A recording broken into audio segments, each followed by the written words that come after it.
What's up, Internet? It's Will Shocker on a mission to shock the world with fantastic content. And today I have nothing really to talk about and I have nothing really to say, but I just wanted to show up and throw up a video online. Um, just because, it's Friday. I'm on my lunch break. I've got a few minutes to make a video, so I might as well.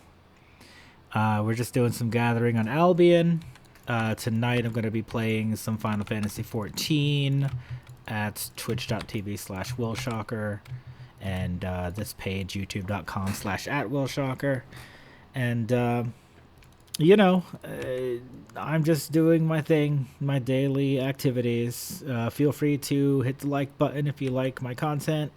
Hit subscribe if you're not already subscribed. And I try to post a new video every day. Sometimes I miss it, but I haven't missed it in a while. So, hopefully I'll keep those things going. I had a lot of conversations this morning about what game that I'd like to play. Because Albion is nice. It's got really well-designed systems, but it doesn't have the popularity that I'm looking for. I'd really like a game to be more popular than Albion Online. So maybe I'm holding out for the Pokemon MMO, maybe I'm holding out for the Riot MMO, but I want something to be really popular. And, well, there's a few criteria that I can think of in a game that I'd like to play. First, it has to be competitive. There has to be some sort of competitive aspect to it, whether that's DPS rotations on Final Fantasy XIV or, MOBAs or fighting games or something of that nature. I just want to be able to get better at it and see myself improve and make progress in skill. So that eliminates a lot of RNG games like Hearthstone. It eliminates games where like all you do is grind and there's no actual skill involved. It gets rid of games that are what else was I thinking? I don't know. Anyway, moving on. A game has to have a competitive aspect. It has to be popular, so there's got to be a lot of people playing it. So Pokemon Champions comes to mind, but that's got a lot of RNG, and I don't really see much of a point being good at Pokemon because it's only one player versus one player, right? Like, I like multiple people in an activity so that you can build those social connections in a game. So something like Final Fantasy XIV has the DPS aspect to it where you're achieving mastery. It has a lot of popularity and lots of players on it. And it's also giving you an opportunity to work together with other players. So Final Fantasy XIV is not bad. I think its weakness is that the economy doesn't matter. All of the progress that you make gets eliminated when the next expansion comes out. So it's like, why even bother?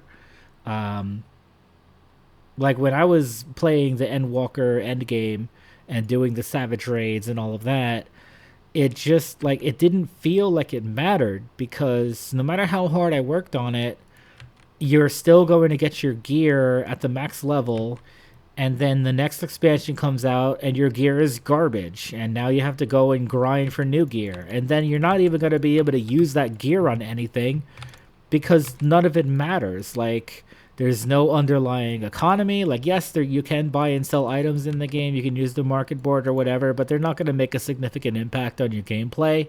Like, materia increases your DPS by like 1%. It's not even worth considering.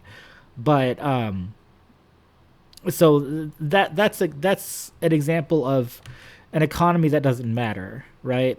Because the items don't matter. They're going to be invalidated after the next expansion anyway. You might as well save the time and energy and not even bother. Albion, on the other hand, it has a competitive aspect. It's relatively popular. You can work as a group. In fact, you can work as a group of up to 100 players, up to 300 players even, up to, an infinite number of players practically because, you can join an alliance that has thousands of members in it. So Albion can scale like that. This game can scale, and the economy matters. Like everything I'm doing right now, even though it looks like I'm just like running around hitting rocks and shit, um, I'm still getting silver, and my silver is going to matter at some point in the future when I get into another fight, and then I'll go spend some more silver on my next fight, and then spend more silver on my next fight, and that's a really rewarding feedback loop because it means everything I do actually matters. You know, if I get the best possible gear in Albion, I'm not going to keep it forever. I'm going to be able to use my 8.3 item or whatever, and then I'll die and lose it, and then I'll need a lot of silver to go buy that item again. So, that like Albion, like I said, Albion has so many good systems that makes it a better game than all of the competitors. But I think the biggest weaknesses I can think of in Albion is it's not very beginner friendly.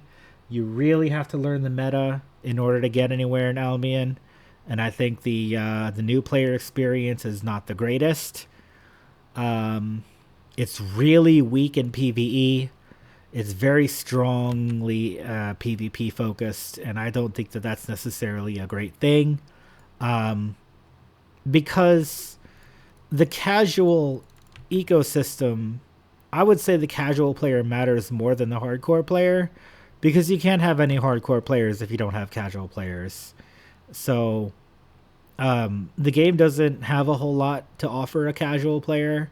Like, yes, it has gathering, yes, it has crafting, and the silver matters. God knows the silver matters, but um, I don't know. It just, you can do it for a little while, and if you don't really get it, if you don't, feel like it matters, then it's not going to matter, and you're just going to quit and leave and go play something else. So, I don't know. I said the other day that Albion is probably the best game to play right now, and it probably is, but it's not perfect. And I can go on and on about this game's flaws. You die too easily. The numbers advantage is a little bit too much of a factor. Like, it's not really that easy to overcome a numbers disadvantage. People die very easily, especially healers die very easily. And once a few people die, like even one or two people dying in your ZVZ group is actually a really, really bad thing. And you can lose an entire fight off of one person dying, and that doesn't feel very good. I think there needs to be some kind of catch up or comeback mechanic where, let's say, if most of your team is dead, then the remaining players should get some kind of buff that makes it so that they still have a fair chance of winning. So, I don't know. I mean, they'd have to do some calculations on that and figure out exactly how to implement it, but I can see a world where a game like that would be more successful than Albion. So, anyway, I think that's enough. That's a good enough bit of content for today. 8 minutes, not bad. So remember to leave a like. Remember to leave me a comment. If you have anything that you want to add to the discussion, go ahead. The Discord, I will put the Project Nexus Discord in the description, I guess, even though I'm kind of steering away from it at the moment. But so like, comment, and of course hit subscribe if you haven't already. I will be back with more next time.